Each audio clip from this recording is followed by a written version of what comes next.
श्री गुरु चरण कमलेभ्यो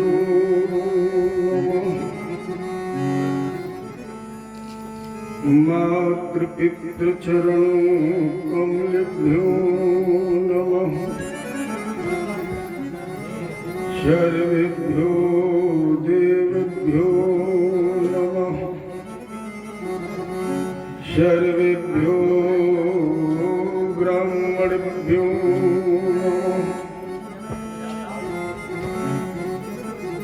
अखण्डमण्डलाकारं व्याप्तमेन चराचरं तत्पदं दर्शितं येन तस्मै श्री गुरुवे नमः। कृष्णाय वासुदेवाय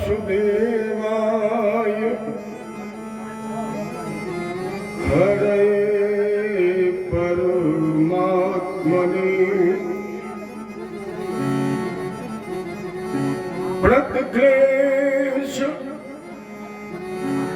नाशाय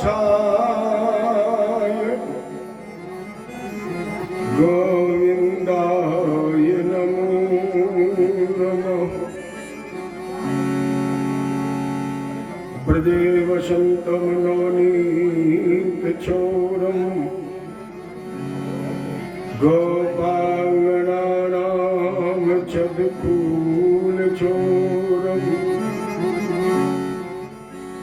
अनेक जन्मार्जित पाप चोरम चौराग्रगण्यं पुरुषं नमामि। अतुलितबलधामं हेमशैलाग्रेहं दनुजवनकृशानुं ज्ञानिनामग्रगण्यं सकलगुणनिधानं वानराणामधीशं रघुपतप्रियभक्तं वानरातं नमामि। करहुँ प्रणाम करम मन वाणी करहु कृपा सेवक सुत जानी। जय बोले कृष्ण भगवान की जय, बोलो गुरुदेव भगवान की, यज्ञ भगवान की, भागवत भगवान की जय हो। बोलो बजरंगबली की जय हो। आप लोगों से ये भी कहना पड़ेगा कि जय बोलिए। जय बोले बजरंगबली की। अखिल कोट ब्रह्मांड नायक और परब्रह्म परमात्मा नंद नंदन कन्हैया शूरानंदन घनश्याम भगवान कृष्ण के अंश अवतार धारण करने वाले हमारे समस्त भगवत चरणानुरागी हमारे समस्त उपस्थित स्वजन स्नेही बंधु,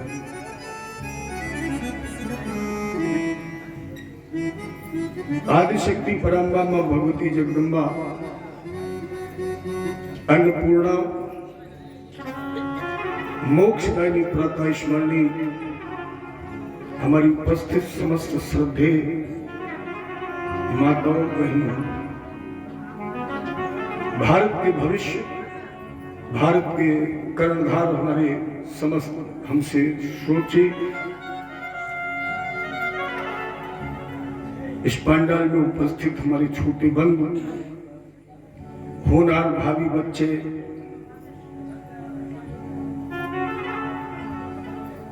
और आप एक बच्चे की ही कथा सुन रहे थे जिससे एक सिद्धांत प्रतिपादित होता है कि अपने सनातन धर्म में सत्संग, पूजा या परमात्मा की प्राप्ति के लिए कोशिश करने की कोई उम्र निश्चित नहीं है, कोई समय निश्चित नहीं है। जब दिल करे, जितनी जल्दी हो सके, क्योंकि जीवन बहुमूल्य है, बहुत क्षणिक है। कुछ लोग कहते हैं अभी हमारी उम्र है भजन करने की, कुछ लोग कहते हैं अभी कथा करने की, कराने की या गुरु की शरण में जाने की अभी कोई उम्र है। तो भक्त ध्रुव का ये प्रसंग सिद्ध कर रहा है कि जितनी जल्दी हो सके, और मेरी दृष्टिकोण में गुरु किया नहीं जाता है। आज गुरु करने की परंपरा है और लोग डंके की चोट पर ये कहते हैं कि मैंने गुरु कर लिया है। और मैं सोचता हूं कि अगर गुरु कर लिया है तो कौन सा तीर मार लिया है। गुरु करने का विषय नहीं है, गुरु मानने का विषय है। अगर आपसे ये पूछा जाए कि एकलव्य ने गुरु किया है कि माना है, एकलव्य ने गुरु किया है कि माना है? गुरु ने, एकलव्य ने गुरु किया नहीं, गुरु माना है। और जब एकलव्य ने गुरु मान लिया तो शायद जिसे द्रोण ने सर्वश्रेष्ठ धनुर्धर अर्जुन की वो पदवी दी है, वो भी कहीं एकलव्य के सामने गौण थे। आज लोग गुरु करते हैं, गुरु मानते नहीं है। दूसरा निवेदन, गुरु ढूंढने का विषय नहीं है। सत्यता यह है कि गुरु स्वयं शिष्य ढूंढ रहा है। गुरु स्वयं शिष्य ढूंढ रहा है और ये सोच रहा है कि कोई ऐसा सुपात्र शिष्य मुझे मिले जो स्वयं का भी कल्याण करे और गुरु का भी कल्याण करे। आप बताइए, पुत्र से पिता का कल्याण होता है कि पिता से पुत्र का होता है? पुत्र से ही तो पिता का कल्याण होता है। तो हर पिता ये चाहता है कि मुझे ऐसा सुपुत्र मिले। तो गुरु तो पिता से भी श्रेष्ठ है। तो गुरु भी ये सोचता है कि कोई मुझे ऐसा सद्मार्गी, स्वाध्यायी, सत्संगी शिष्य प्राप्त हो जो निज कल्याण भी करे और मेरा भी कल्याण करे। और ये ध्रुव जी ने सिद्ध किया है। गुरु ने तो ढूंढा है और ध्रुव ने न गुरु किया है। केवल मां की प्रेरणा से ध्रुव ने 4 कदम आगे बढ़ाए और गुरु स्वयं मिल गया। उम्र कितनी थी? 5 वर्ष की। और जब भगवान का वो दिव्यतम स्वरूप ध्रुव को मिला, देखो ध्रुव का एक नाम अटल और है। और अगर अटल की व्याख्या की जाए तो कहा जा सकता है, बाबा ने लिखा श्रद्धा विश्वास रूपण। अटल क्या? वो श्रद्धा। और जब श्रद्धा होगी तो विश्वास अटल हो जाएगा। और जब अटल विश्वास होगा, अपने लोग नहीं कहते विश्वासम फलम दायकम। अगर विश्वास है, अटल श्रद्धा है, तो भगवत प्राप्ति बड़ा संभव है, सरल है। ध्रुव ने बहुत सुंदर स्तुति की है भगवान की। ध्रुव ने कहा, यो अंतः प्रविश्य मम वाचमिमं प्रसुप्ता संजीवयत्यखिल शक्तिधरा स्वधाम्ना अन्यास्त हस्त चरण श्रवणत्वगादीन प्राणा नमो भगवते पुरुषाय तुभ्यं। यो अंतः, मेरे अंतःकरण में प्रविष्ट होकर क्योंकि मेरे तो हाथ पांव कान त्वचा इंद्री सभी मृत हो चुकी थी। क्योंकि ध्रुव ने तो खटाष्टक चक्र का भेदन करके अपने प्राणवायु को दुर्गल चक्र में स्थापित कर दिया था। ये दुर्गल चक्र दोनों भौमों के मध्य नासिका के ऊपर जहां हम आप तिलक लगाते हैं, इसका एक नाम आज्ञा चक्र भी है। और जब किसी व्यक्ति की पंच प्राणवायु प्राण अपान उदान व्यान समान, ये पंच प्राणवायु आज्ञा चक्र या दुर्गल चक्र में स्थापित हो जाती है तो वो संसार के लिए मृत हो जाता है। वही ध्रुव कह रहा था कि मैं तो संसार के लिए मृत पड़ा था, क्योंकि मेरे तो हाथ पांव कान इंद्री त्वचा सब मृत थी, लेकिन मेरे अंतःकरण में प्रविष्ट होकर के अन्यास्त हस्त चरण जिन्होंने मेरी इंद्रियों को जीवित कर दिया है, ऐसे अंतर्यामी प्रभु हम आपको प्रणाम करते हैं, नमन करते, सहारा लेते हैं। हमारे गोविंद ने कहा मांगो। ध्रुव ने कहा पहले बताओ क्या मांगे। मांगे तो हम, लेकिन मांगे क्या? अच्छा, जिसे अखिल कोट ब्रह्मांड नायक के पूर्ण परमानंद का दर्शन हो जाए और इसके बाद भी भक्त के हृदय में मांगने की कामना शेष रह जाए कि दुर्भाग्य ही तो है, क्योंकि साधारण तो है नहीं। जिसके लिए वेदों ने लिखा है ओम पूर्णमदः पूर्णमिदं पूर्णात् पूर्णमुदच्यते पूर्णस्य पूर्णमादाय पूर्णमेवावशिष्यते, जो चारों तरफ से परिपूर्ण है, जो 3 लोग 14 भुवन के गोदाम का मालिक है, और आपका एक तुलसी का दल रखने की जगह जिसके पास नहीं है, उसका दीदार हो जाए और इसके बाद मांगने की कामना रह जाए, ये इसका दुर्भाग्य ही है। क्या मांगे आपसे? अच्छा ये बताओ आपसे परे क्या है, वही हम मांग ले। भगवान बोले तुम कुछ भूल गए हो, मेरे साक्षात्कार मेरे दर्शन से तुम कुछ भूल गए हो। ध्रुव ने कहा भूला क्या? भगवान बोले मेरा सिद्धांत। आपका सिद्धांत क्या है? भगवान बोले भाव का भूखा हूं मैं, भाव जग में सार है, और भाव से भजता मुझे तो भौश बेड़ा। हम केवल अपने भक्त का भाव लेते हैं। तो ये जितना भी साज श्रृंगार पूजन पाठ ये जगत व्यवहार के लिए है। आप ये सोचें कि हम कथा सुन रहे भगवान मिल जाएंगे, नहीं। आप ये सोचें कि हम मंदिर में पूजा कर रहे परमात्मा मिल जाएगा, नहीं। अर्जुन ने गीता में भगवान से पूछा तो फिर मिलोगे कैसे? कथा से मिलोगे नहीं, पूजा से मिलोगे नहीं, धूप बत्ती दूध तेल जल चढ़ाने से मिलोगे नहीं, तो कैसे मिलोगे? भगवान ने कहा सर्व धर्मान् परित्यज्य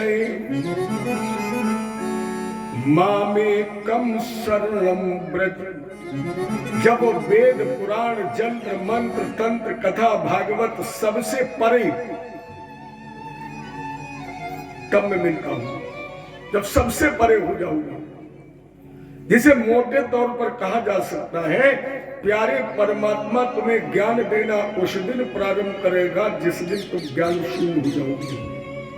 जब तक तुम्हें ये ज्ञान है कि हम कुछ हैं, तब तक वो बहुत दूर है। तुम्हें उंगली पकड़कर चलना वो तभी सिखाएगा जब संसार के लोग तुम्हारी उंगली छोड़ देंगे, तभी तो सिखाएगा। तो जब तक तुम्हें गीता कथा भागवत मंदिर पूजा जाने का ज्ञान है, तब तक वो बहुत दूर है। ये सर्व धर्मान, सारे धर्म सारे ग्रंथ से जब आप परे होकर केवल नजर में उस कृष्ण का ही निवास होगा चारों तरफ। देखो परमात्मा हर रास्ते पर है। अगर वो प्रेम से मिलता है तो बैर से भी मिलता है, वो जिद से भी मिलता है तो वो हट से भी मिलता है, लेकिन प्रेम करो तो नंबर 1 का, जिद करो तो नंबर 1 की, भक्ति करो तो नंबर 1 की, पूजा करो तो नंबर 1 की। हट किसने किया? नंबर 1 का। नंबर 1 का हट किया किसने? खरदूषण मोशम बलवंता और इन्हीं कुमारे बिन भगवंता। तो अगर जिद करो, हट करो, तो ऐसा करो, जानने के बाद भी परमात्मा से जिद मत छोड़ो जब तक उसका साक्षात्कार न हो। दुश्मनी करो तो कंस जैसी। कंस ने कैसी दुश्मनी की थी? हर काली चीज में उसे कृष्ण नजर आता था, हर काली चीज में केवल कृष्ण का दर्शन करता था। इसे मिला प्रेम से, प्रेम से भगवान मिला अष्टांग योगी विद्या जनक को, दुश्मनी से भगवान मिले कंस को, जिद और हट से मिले भगवान रावण को, तो बैर से भगवान मिले शिशुपाल और दंतवक्र को। शिशुपाल ने भगवान को गिन गिन के सौगानियां दी है। ध्रुव ने कहा महाराज जी, भगवान बोले ध्रुव सुनो तो, अच्छा ईश्वर की बात छोड़िए, अपने आप कोई ऐसी वस्तु है जो बगैर भाव के मिलती हो? अरे अब तो मिट्टी का भी भाव होता है, तो क्या भगवान बगैर भाव मिलेंगे? अंतर क्या है? संसार में लेना है, संसार में लेना है। अर्थ आप लोग समझते जाना, संसार में लेना है, संसार में लेना है, संसार के लिए लेना है तो धन का भाव, और भगवान को लेना है तो मन का भाव। मन का भाव भी कैसा हो? मीरा जी को आदर्श बनाइए, और मीरा जी ने कहा मेरो तो गिरधर गोपाल दूसरा नहीं कोई, फिर भी न मिले तो उससे कहिए बसो मेरे नैनन में नन लाना। जिस दिन ये भाव बन जाएगा उस दिन परमात्मा दूर नहीं है। तेरे घट राम कैसे? जैसे हर गन्ने में रस है, हर गन्ने में रस है, लेकिन गन्ना अगर आपको दे दिया जाए तो रस निकलेगा। उस रस को प्राप्त करने के लिए तुम्हें या तो लोहे के कोल्हू में या दांत के कोल्हू में पेरना ही पड़ेगा। आपने देखा होगा लोहे का कोल्हू, कितने बेलन होते उसमें? 3। एक लकड़ी भी तो लगती जिसे हमारे कानपुर में डलिया कहते हैं, अब यहाँ क्या कहते हैं मुझे पता नहीं है, जिसमें बैल लगाई जाती है। अब तो सब बिजली का काम हो गया, मोटर का। तो उस 2 बैल लगते हैं। अब उन 3 बेलनों में खास चीज देखना, एक बेलन आगे होगा, 2 बेलन अगल बगल होंगे। उस बेलन में जो आगे वाला बेलन है उसका नाम है भक्ति, और अगल बगल जो बेलन लगे हैं उनमें एक का नाम है ज्ञान और दूसरे का नाम है वैराग्य। इस तन रूपी गन्ने को उसी कोल्हू में लगा दीजिए। उसमें एक गड़िया है जिसका नाम सत्संग है। सत्संग रूपी गड़िया में जब प्रेम रूपी बैल लग जाएंगे और वो कोल्हू घूम जाएगा तो अपने आप ये गन्ना रूपी शरीर फिर जाएगा और तुम्हें उसमें राम रूपी रस की प्राप्ति हो जाएगी। क्यों भटक रहे हो दुनिया में?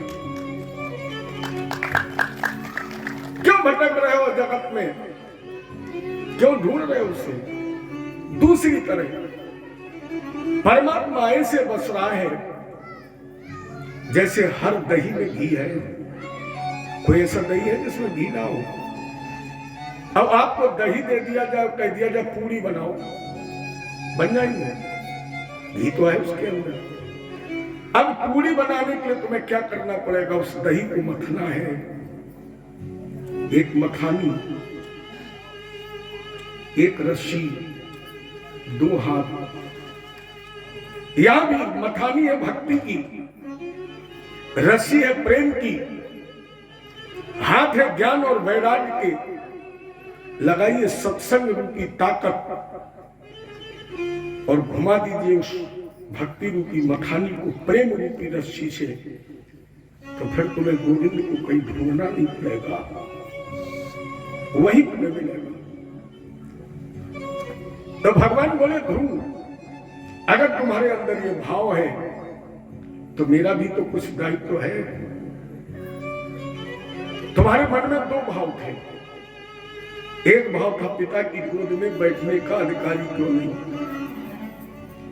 और दूसरा भाव था परम पिता परमात्मा की गोद। तो मेरी गोद तो आकाश है, मेरी गोद को यह अखंड आकाश है। देखो ये 5 तत्व भी आपके शरीर में है। ये गाया तो जाता छितजल पावक गगन समीरा, और ये 5 तत्व आपके शरीर में है। 4 तत्व आपको स्पष्ट दिखाई पड़ते हैं। हवा भी दिखाई पड़ रही है, पानी भी दिखाई पड़ रहा है, अग्नि भी दिखाई पड़ रही है, हवा भी दिखाई पड़ रही है, लेकिन आकाश तत्व शरीर में दिखाई पड़ रहा है? नहीं दिखाई पड़ रहा है। आकाश तत्व हमारे शरीर में कहां है? जब आप इस तरह हथेली करेंगे, इस हथेली में जो ये गड्ढा है, यही आकाश तत्व है। अर्थात आपके शरीर में जितना भी खाली हिस्सा है वो खाली नहीं है। वो हमें आपको तो खाली रख रहा है, लेकिन वो खाली नहीं है। जितना भी हमारे आपके शरीर में खाली स्थान है, वो सब आकाश तत्व से भरा हुआ है। ये 5 तत्व शरीर में है। ध्रुव, मेरी गोद तो ये अखंड आकाश है। ये हम तुम्हें परम पद देने के लिए आकाश में उत्तर दिशा में एक नए लोक का निर्माण कर रहे हैं, जिस लोक का नाम ही तुम्हारे नाम से हुआ, और इसका नाम पड़ेगा ध्रुवलोक।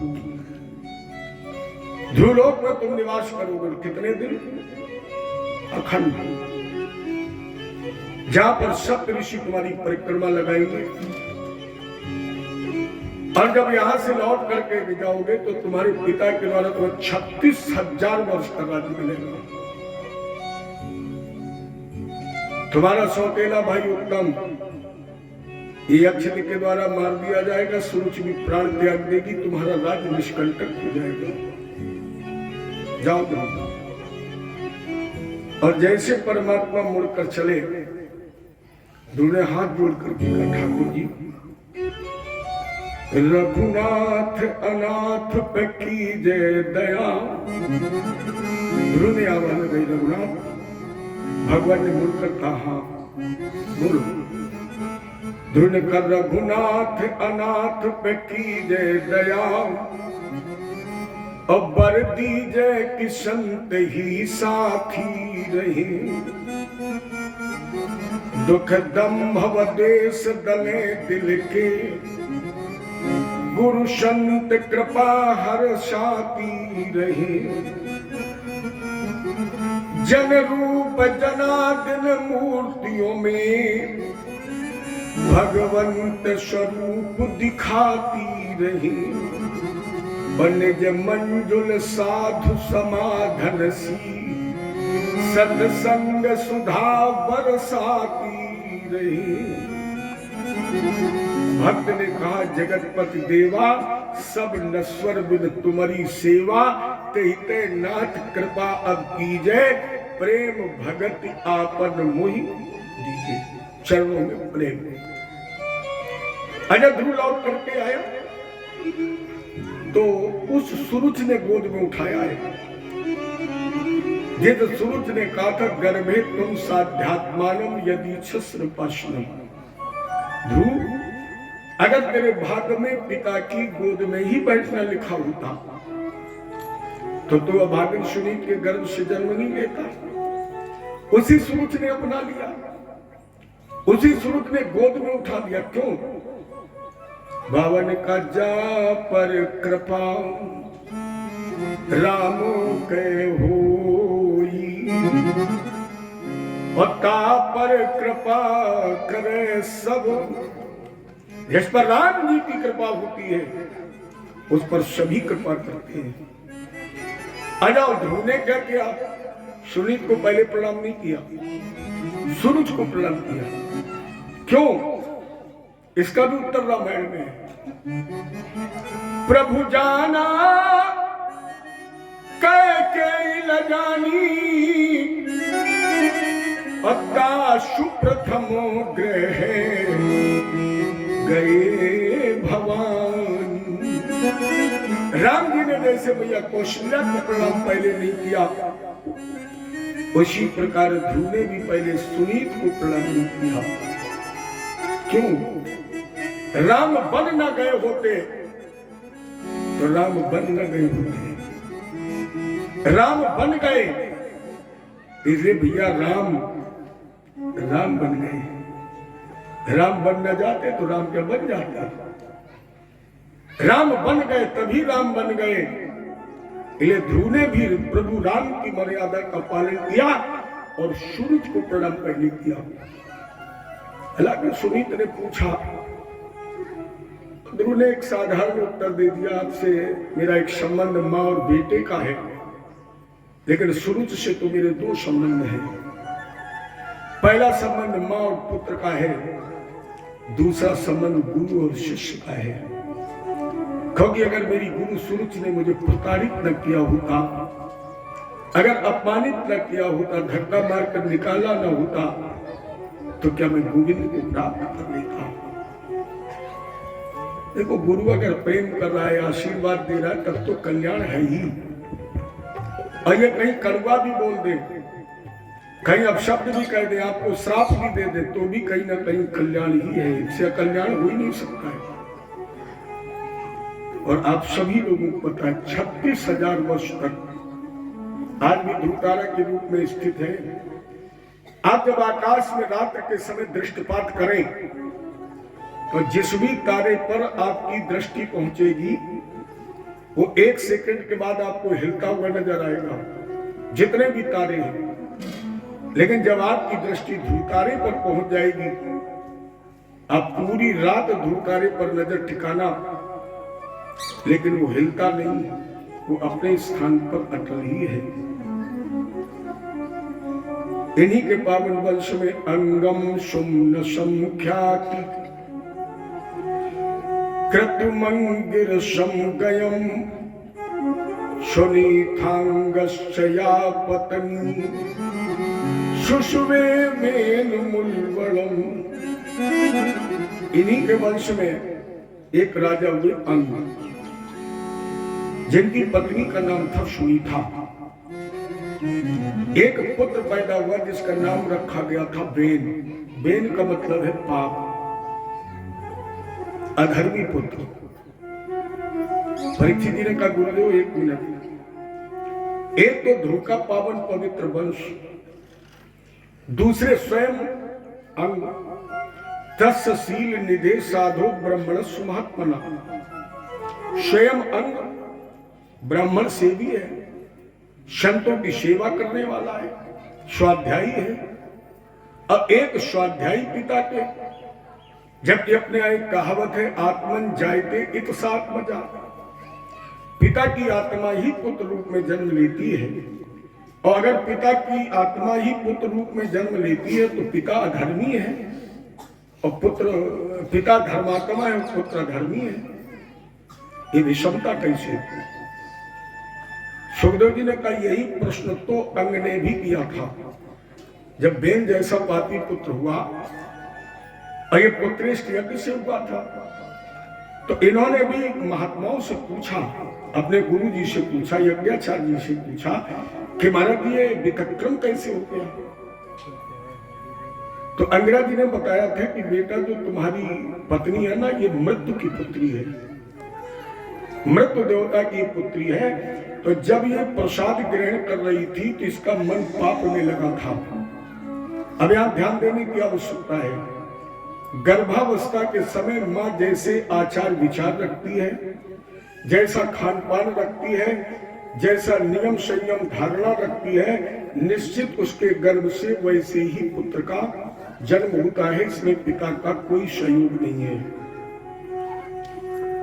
तुम्हारी मां का मन उस समय पाप में लगा था, हिंसा में लगा था, इसलिए तुम्हारे जो पुत्र पैदा हुआ ये पापी हुआ। या ये मान लिया जाए कि सुनीता को बाल्यावस्था में सुशंख नाम के गंधर्व का श्राप भी लगा था,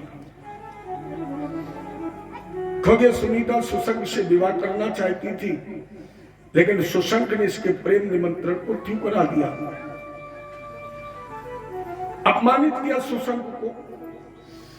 तो सुशंख ने यह श्राप दे दिया था कि जिस तरह आज तुम मेरा परिहास कर रही हो, मेरा अपमान कर रही हो, उसी तरह तेरे ऐसा पुत्र होगा जिस पुत्र के कारण तुम्हारा भी समाज में परिहास होगा।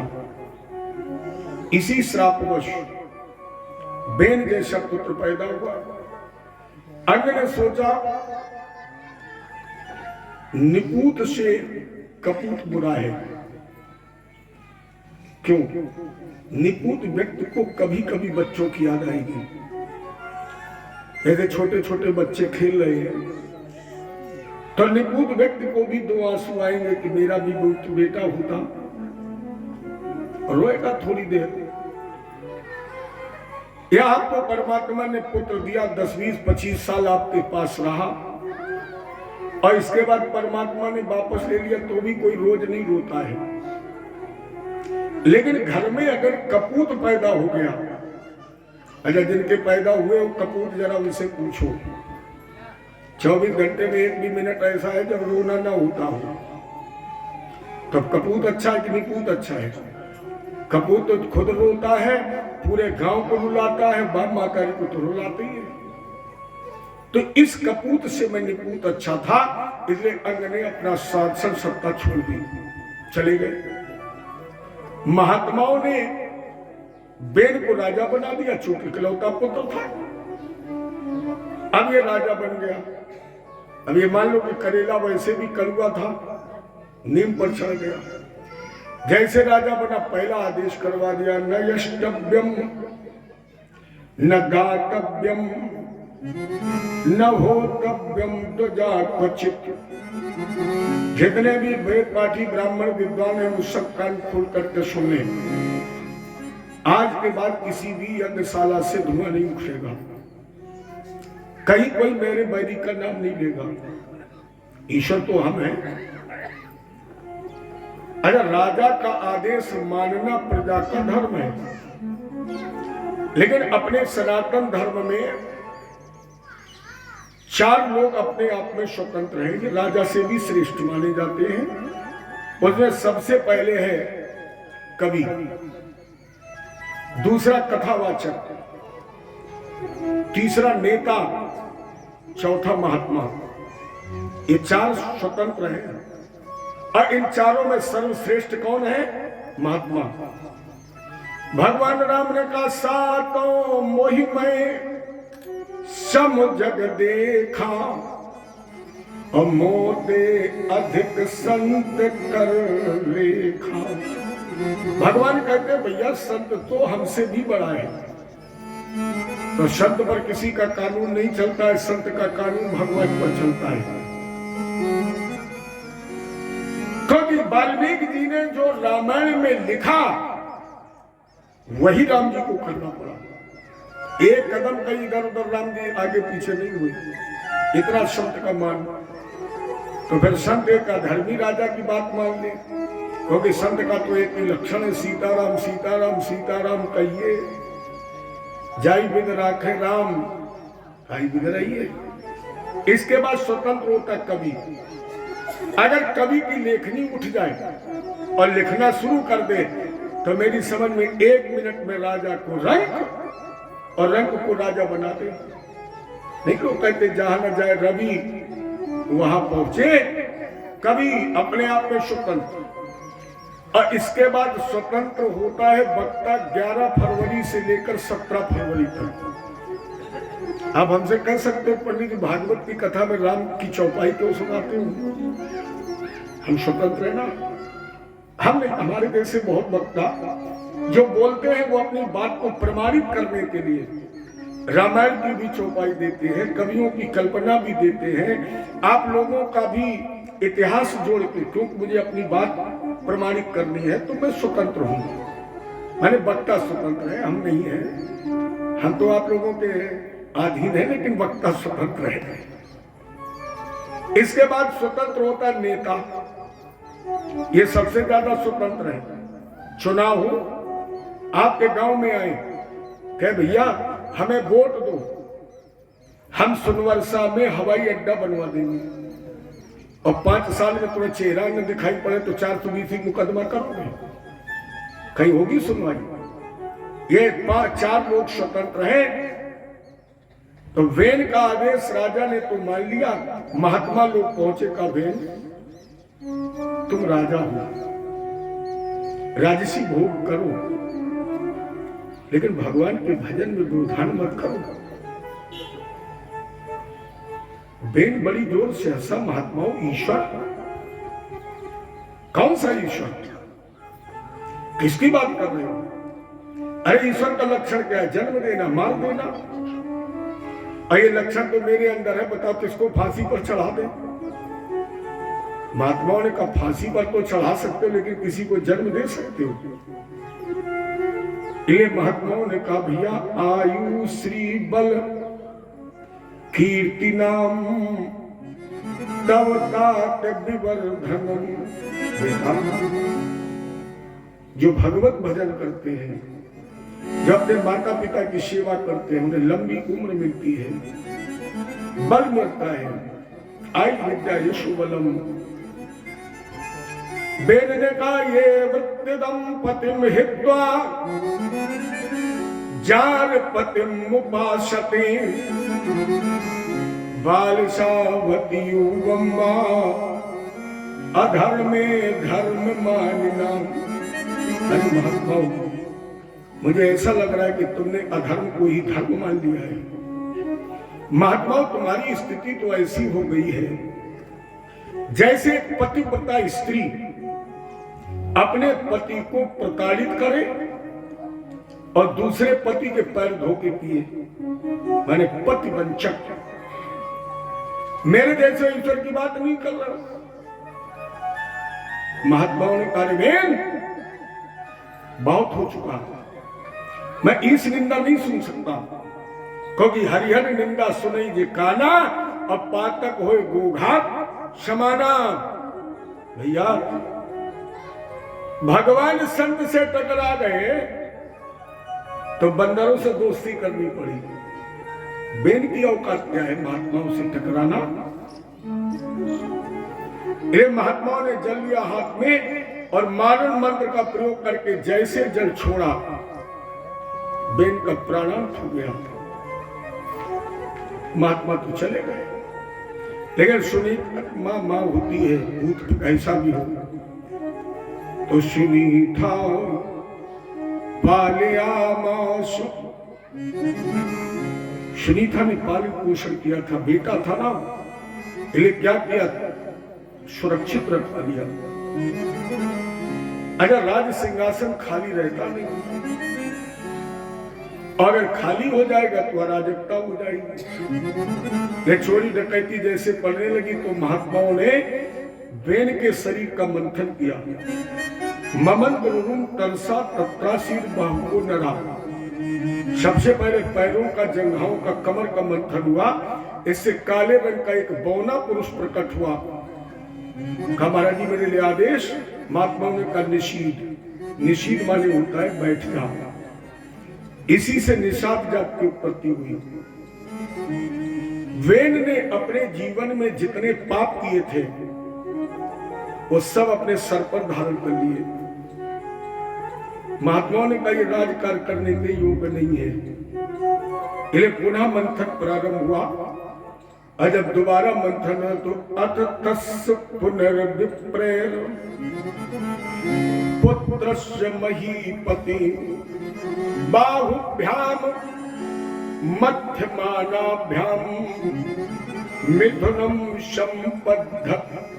अब की बार जब मंथन हुआ तो बाहुभ्याम दोनों हाथों का, हृदय का, और जैसे हृदय के साथ भुजाओं का मंथन हुआ तो राजेंद्र का आश्चर्य हो गया। अयम तू प्रथमो राज्ञाम पुमान पृथ्वीता यशः प्रथुर नाम महाराजू। प्रथु का प्रकट हुआ। पुमान पृथ्वीता यशः यम चाशुदती देवी गुणभूषण भूषणा अर्चनाम बरारो है प्रथुमेवा वरुंधति। दोनों भुजाओं से नारी और नर। देखो जहां भी अपने भागवत जी में सृष्टि कर्म का वर्णन हुआ है वहां सबसे पहले नारी ही पैदा हुई है, पुरुष का जन्म बाद में हुआ। इसीलिए अपने यहाँ लोग पहले कहते थे माता पिता। पिता माता नहीं कहा जाता है, माँ का जन्म पहले हुआ इसलिए माता पिता, दादी दादा, चाची चाचा, अब तो जो मना है वो कहो, लेकिन क्रम यही है, नारी का जन्म पहले और नर का जन्म बाद में है। जैसे महाराजा भगवान के चिन्ह अंकित है पृथु के शरीर में, अर्जी के शरीर में लक्ष्मी जी के चिन्ह अंकित है। प्रशंसन्त इस्मं तम इस्म प्रवराजगु। जैसे भगवान का प्रकट हुआ उस समय देवता यक्ष नाग किन्नर गंधर्व सभी स्तुति करने लगे। पृथु ने कहा भैया ये तो अकारण हमारा, आप लोग गुणानुवाद कर रहे हैं, अभी मेरा जन्म हुआ कुछ मैंने किया तो है नहीं। महात्माओं ने पृथु को राजा बना दिया। ये वो पृथु है जिन्होंने पृथ्वी रूपी गाय का दोहन किया है। राजा परीक्षित ने कहा महाराज कस्मद्धार गोरूपम धरित्री बहुरूपणी या दुदोह पृथुस्तत्र को बसो दोहनम चकिम। महाराज जी बताइए गाय ने पृथ्वी का रूप क्यों बनाया? अब महाराजा पृथु ने अगर पृथ्वी का दोहन किया तो फिर बछड़ा कौन बना? और इन्होंने क्या दुहा है? शुभदेव जी ने कहा राजेंद्र जब पृथ्वी पर अधर्म अनीत अत्याचार की पराकाष्ठा होती है तो पृथ्वी अन्न पैदा करना बंद कर देती है, लेकिन पृथ्वी कभी निर्बीज नहीं होती। आप कितनी भी गहरी मिट्टी खोदें और आज उसे धूप में डाल दें, एक दो दिन उसमें पानी डालें तो कोई ना कोई उसमें अंकुरण निश्चित होगा, कुछ ना कुछ उसमें उगेगा। तो जब बेल का अधर्म बढ़ गया पृथ्वी ने अन्न पैदा करना बंद कर दिया, प्रजा में भुखमरी थी, तो महाराजा पृथु ने पृथ्वी का वहन किया और कहा देवी अन्न पैदा करो। पृथ्वी ने इनकार कर दिया तो महाराजा पृथु ने पृथु प्रजानाम करुणम निशम्य परिदेवितम शरम धनुष संधाये यत्र यत्र पलायति। महाराजा पृथु ने जैसे धनुष पर बाण चढ़ाया पृथ्वी गाय के रूप में भागी।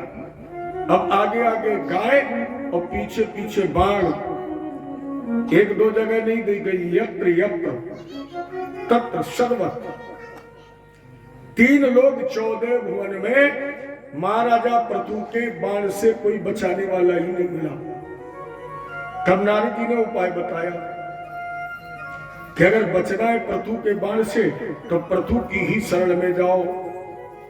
तुवाच चा महाभागम धर्म ज्ञापन्न वशलम त्राहि मामपि भूतानाम पालिनो वस्तितो भवान। पृथ्वी शरण में आ गई और कहा पृथु मैं तुम्हारे सामने गाय के रूप में खड़ी हूं, ये आप अभीष्ट बछड़ा बनाकर मेरे स्तनों से अपनी अभीष्ट वस्तुओं का दोहन कर ले। तो बस कृत्वा मनुम पाणौ, महाराजा पृथु ने स्वयंभू मन को बछड़ा बनाया और अपने हाथ के पात्र में दुहित्र सकल औषधियों का और बीजों का दोहन कर दिया। महात्मा ने बृहस्पति जी को बछड़ा बनाया और इंद्री रूपी पात्र में वेद रूपी ज्ञान का दोहन किया। देवताओं ने देवराज इंद्र को बछड़ा बनाया और सोने के पात्र में अमृत का दोहन किया। दैत्यों ने प्रहलाद जी को बछड़ा बनाया और लोहे के पात्र में मदिरा का दोहन किया। सर्वश्रेष्ठ गंधर्व विश्वावसु को बछड़ा बनाकर गंधर्वों ने कमल के पात्र में संगीत का दोहन किया। और इन अभीष्ट वस्त्रों की प्राप्ति के बाद अथा दीक्षित राजा तू है में दशतेन शा और ब्रह्मावर्ते मनो क्षेत्रे यत्र प्राचीन सरस्वती। ब्रह्मावर्त माने बिठू। यहाँ पर महाराजा पृथु ने 100 अश्वमेध यज्ञ की दीक्षा ली। 99 यज्ञ पूर्ण हो गए। देखो, आपकी पूजन से सबसे ज्यादा अगर कोई घबराता है तो इंद्र को ये भय लगा रहता है कि कहीं मेरा इंद्र पद न चला। अच्छा, कुर्सी एक व्यवस्था ही ऐसी है। कुर्सी एक ऐसी व्यवस्था ही है जैसे जितने लोग कुर्सी पर बैठे छोड़ने के पहले इधर उधर देख लेते कि कहीं ऐसा ना हो कि हम छोड़े और दूसरा बैठ जाए। दूसरी बात, कुर्सी हमेशा हिलती है, उस पर बैठने वाला भी हिलता है। और हिलने वाला कब हिल जाए? एक बात और है, आप लोग बुरा मत मानना, कुर्सी पर बैठने वाला व्यक्ति 5 वर्ष के बाद भूत ही बनता है। चाहे वो भले राष्ट्रपति कुर्सी पर बैठ जाए, लेकिन 5 साल के बाद लिखा जाएगा भूत। अगर जमीन और तखत पर बैठने वाले को कभी लिखा गया? ये कुर्सी वालों को तो मजबूर कुर्सी पकड़नी चाहिए। जय जय श्री। आप लोग इतनी ताकत क्यों लगाते हैं? आपकी बात इतने धीरे से बोला, इतने धीरे कि आपका पड़ोसी माने परीक्षित इस समय आधे आधे करके 1-2 रूप में बैठे हैं। हम इनसे भी चाहेंगे कितना धीरे बोले कि आपकी आवाज ये ना सुने, इनकी आवाज आप ना सुने। इतने धीरे बोलना। जय जय श्री। ओहो, हम तो समझते थे कानीपुर में उल्टी गंगा बहती है। अच्छा, अगर ये कहा जाए कि जोर से बोलो तब कितना बोलोगे? जय जय श्री। इसके मतलब आप लोग काम छू रहे हैं। अच्छा, हो सकता है कुछ लोग संकल्प लेके आते होंगे जब तक गुरुजी नहीं कहेंगे तब तक हम नहीं बोलेंगे। अगर ऐसा आप लोग विचार करके आए हो तो अपना संकल्प मत तोड़ना, जब हम कहें तभी बोलना। अच्छी बात भी है कि जब वक्ता कहे तभी बोलना भी चाहिए। जय जय श्री। आइए प्रसंग पर। सबसे ज्यादा भय लगता है इंद्र को। ये जब भी आप पूजन या कथा में बैठे, उसी समय इंद्र खड़ा हो जाएगा पीछे। तो आप पूजन में उठने से पहले अपने आसन के नीचे 3 बार जल छोड़ें और जल छोड़ करके 3 बार वहां की मिट्टी या जल अपने मस्तक पर लगाएं और कहें ओम शक्राय नमः। और इतना ना भी कह पाए, हो सकता है मंत्र है याद ना रहे, जल भी ना हो तो भी उठने से पहले 3 बार, तो आपकी पूजा का फल आपको मिलेगा और नहीं तो इंद्र चुरा लेगा।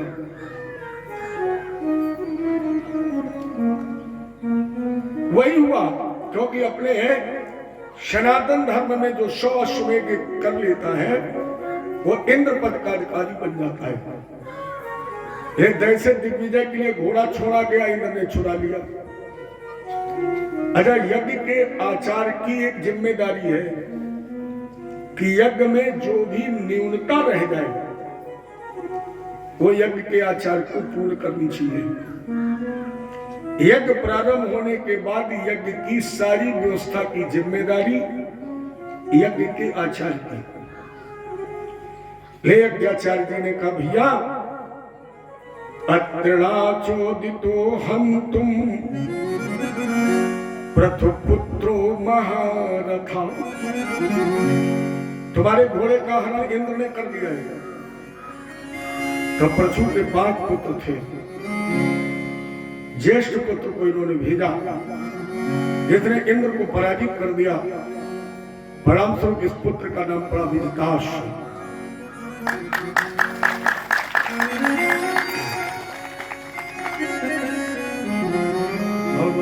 ठीक हो, ऐसी विभूति है, 4 बार हमारे परीक्षित बन चुके हैं, अभी 1 बार और बनना है ना,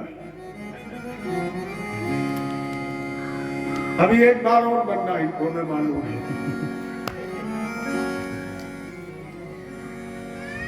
जय जय श्री। तो इस पुत्र का नाम पड़ा विजताश। लेकिन पृथु ने घोड़ा मुक्त करा दिया। इंद्र ने दूसरी बार घोड़ा हरण कर लिया। तो यज्ञाचार्य जी ने कहा, जहि यज्ञ हनम तात महेंद्रा विबुधा धमम। राजेंद्र, यज्ञ में व्यवधान करने वाले का वध करने में कोई दोष नहीं। तो आपकी बार महाराजा पृथु ने ही तलवार उठा ली। इंद्र शरण में आ गया। पृथु ने का निर्णय हुआ, इंद्र व्यवधान मत करो, क्योंकि सभी यज्ञ का फल जो इंद्र पद है वो हम तुम्हें दान करते हैं। अरे जब यज्ञ का फल दान कर दिया तो यज्ञ हो गया निष्काम। और परमात्मा सबसे जल्दी किस पर प्रसन्न होता है? निष्काम पर, न मांगने वालों पर, क्योंकि मांगने वालों की तो भीड़ बहुत होती है। अच्छा, हम तो हर भक्त से अपने कहते हैं कि भगवान से कभी कुछ मत मांगो, क्योंकि उसे तो सब पता है। उसको यह भी पता है कि तुम्हें तन चाहिए, मन चाहिए, धन चाहिए, वो सब पता है। और अगर आपने मांग लिया तो आप नौकर बन गए और भगवान मालिक बन गए। और अगर आपने न मांगा तो आप मालिक बन गए और भगवान अहम भक्त पराधीन, तो भगवान आपके नौकर बन गए। तो अब भगवान का नौकर बनना अच्छा है कि हमारा आपका? अगर हम आप नौकर बन गए, मर्जी होगी मालिक की तो देगा, नहीं तो नहीं देगा। इसलिए कभी भगवान से मांगिए नहीं। कुछ लोग कह रहे होंगे, पंडित जी तुम मांगते हो, हमसे कहते हो, हम नहीं मांगे। ये सत्यता है कि मैंने आपसे नहीं, कभी ठाकुर जी से भी नहीं मांगा। ये बिल्कुल सत्यता है। भले ही लोग मुझे ये कहें कि हम अभिमानी हैं, ये लोग कह सकते हैं, लेकिन मैं हर व्यासपीठ से ये कहता हूं कि विश्व में कोई ऐसा धनी पैदा नहीं हुआ जो ज्ञान प्रकाश की वाणी से भगवान की कथा खरीद ले। क्योंकि मेरे जीवन का संकल्प है, और जिस दिन मेरी कथा बिक जाएगी उस दिन ज्ञान प्रकाश कथा कहना भी बंद कर देगा। ये भी मेरा संकल्प है। एक ही बार बिकूंगा जीवन में, और जिस दिन बिक जाऊंगा उस दिन उतनी दक्षिणा ले लूंगा कि बुढ़ापा कट जाएगा, फिर हम कहीं कथा नहीं गाएंगे। ये मेरे जीवन का संकल्प है। कभी और आपसे नहीं, मैं ठाकुर जी से भी कभी नहीं मांगता हूं। इनको तो सब पता है। और ये भी कि अगर परमात्मा ने मुझे धन दे दिया, बहुत दे दिया, तो मैं सोचता हूं कि भगवान ने परिवार के भरण पोषण की व्यवस्था कर दी। और जब वो नहीं देता है तो मैं ये भी सोचता हूं कि ज्ञान प्रकाश से उसने अपनी सेवा करवा ली, उसने मेरे पर। वैसे तो हम क्या कथा कर पाएंगे। तो जब हम ऐसे चले जाते हैं, कुछ कहीं कहीं हो जाता है। लोग कह देते, पंडित जी तुमने पहले मांगा ही नहीं, तो हमने सोचा कुछ देना ही नहीं पड़ेगा। उस दिन हम ये सोच लेते हैं कि शायद भगवान ने इस तन के द्वारा अपनी कथा गवाकर मुझसे अपनी सेवा करवा ली है। अगर वो बाकी तो रखता नहीं, यहाँ नहीं तो कहीं ना कहीं देगा। और अगर आप आप लोग ये चाहते हैं कि हम भगवान से मांगे, तो एक मूल मंत्र हम आपको दे रहे हैं, एक ही बार भगवान से मांगना, दोबारा मत मांगना। कभी भगवान से फुटकर व्यापार मत करो, ये मत करो कि नौकरी दे दो फिर पेंशन बढ़वा दो फिर मत, नहीं, फुटकर व्यापार मत करो। आज के बाद अगर भगवान से मांगना है तो कल मंदिर में जाना और ठाकुर जी से कहना कि केवल मुझे देने वाला बना दो, कुछ मत मांगो, केवल भगवान से कह दो कि मुझे देने वाला बना दो। अब बताइए, जब तुम देने वाले बन जाओगे तो तुम्हारे पास कुछ शेष रहेगा? तो कुटकर मांगो, इकट्ठी अपनी केसर लगाओ, देने वाला बनाओ। हम भी कहते ठाकुर जी से कि प्रभु मुझे बहुत दिन तुमने देने वाला बना कर रखा है, अब कम से कम हमें भी तो देने वाला बनाओ, लेने वाली बनाओ। भगवान से यही मांगो कि मुझे देने वाला बना दो, और जिस दिन देने वाले तुम बन जाओगे, मेरी समझ में फिर तुम्हारे पास कुछ शेष नहीं रहेगा। तो निष्काम यज्ञ हो गया पृथ्वी का, और जैसे निष्काम यज्ञ हुआ